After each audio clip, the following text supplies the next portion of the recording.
Was it a combination of things for you as far as realizing how you need to get where you want to go? Your diet, attitude, improving the shot, being able to have more trips up and down the court. It's a lot of things.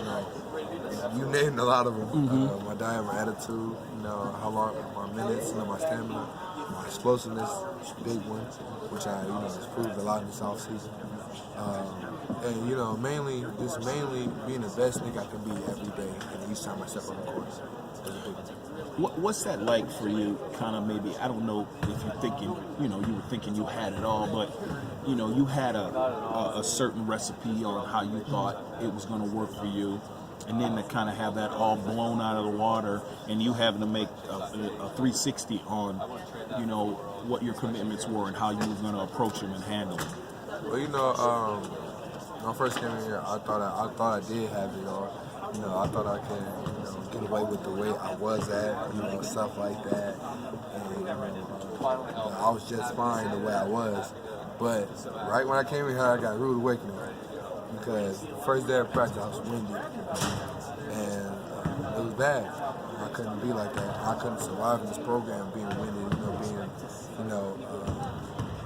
I wasn't lazy, but not giving them all every possession because I was out of shape. Right.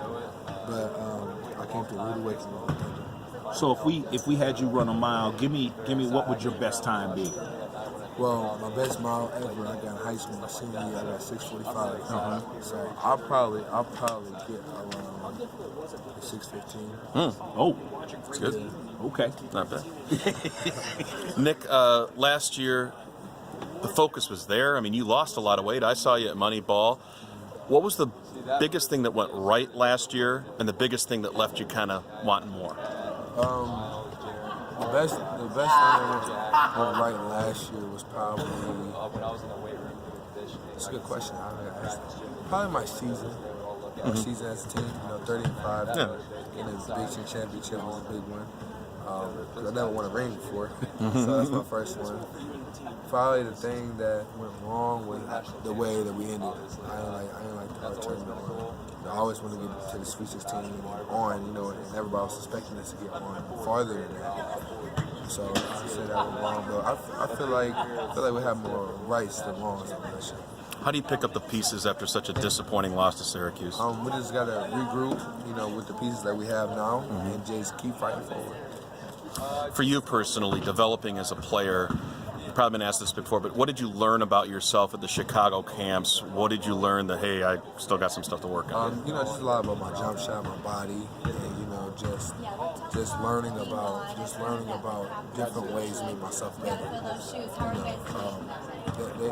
They told me a lot about tucking my elbow in, keeping my feet straight, things like that, and what will excel me, not only get me drafted, but excel me to make me different in the NBA. Who's the voice that you heard maybe at those camps or in the meantime that you trust the most, that stood out? Coach Izzo.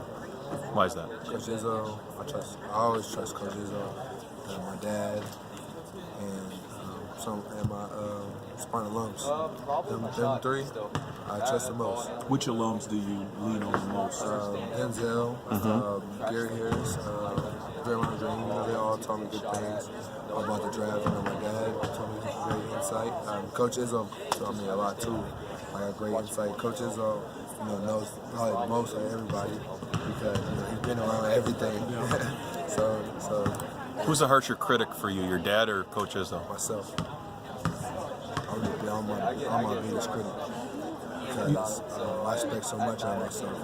I get more out of myself. You talked about talking to Spartan alums. It's the latest you called somebody because you needed something, and they were kind of like, Nick, what are you doing calling me this late? What's going on, man? That's never happened, but I've called during bad times before. Yeah. I called during their pregame dinner before, and asked them what to do, stuff like that. But one thing I love about my Spartan alums is that they always answer me no matter what the circumstance is, and they always give me advice. That's what this whole program is about. Family-based. Nick, you probably hear this in your nightmares, but Coach Izzo getting on you, defending the pick and roll. Right. How does that improve this year? A lot. We're going to be switching and stuff like that. So it's gonna be a lot different. And is it just because of, I mean, is it experience? Is it a fitness level? Is it communication? I mean, it's probably all of those, I bet, right? Yeah. Well, you know, just me being more fit, you know, and just knowing the type of defensive tendencies that coach would want, you know, is different. One more question for me, Nick, and I appreciate your time. How is this team, you would know better than anybody, similar to last year's group, and how are they most different from last year's group? Similar. We are similar by the way we bond all together. You know, last year's group was one of the closest groups I ever played with, and we're different by, you know, just by different leadership, you know, different players, and you know, just different styles of play. Really, you know, last year it was really real tough, you know, and this year is just different. You know, we have more finesse players than we did last year. Which freshman stands out to you the most? Aaron Henry, Why?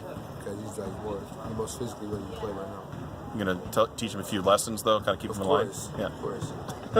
Thanks, Nick. Nick,